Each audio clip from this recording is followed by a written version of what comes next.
Governor David Ige and Lieutenant Governor Shantatsui declared that July 3rd would now be known as Solar Impulse Day in Hawaii, to remember the Solar Impulse 2 for providing inspiration to the people of Hawaii as we drive forward with our clean energy transformation.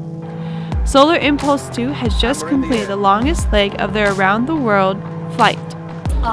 For them to be able to do this, and of course for them to be able to do this very dangerous long leg across the Pacific from Japan to here, shows that it can be done, that we can become more energy conscious, and that we can use solar power. And this is like a first step, and a very pioneering step.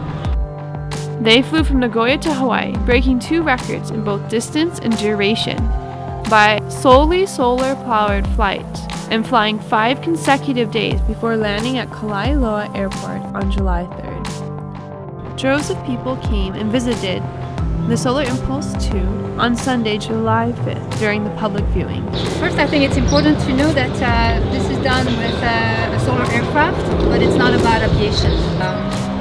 It's really about demonstrating the potential of clean technologies and renewable energies.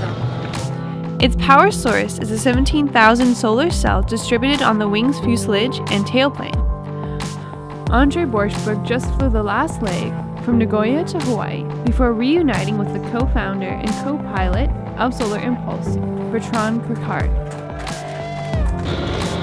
This is the goal of this around the world, is to prove what we can do with this so that people start working and government change their policies and bring something that will inspire the idea to go further so that we can change the world. The next leg of their journey will be from Hawaii to Arizona and be piloted by Bertrand Piccard.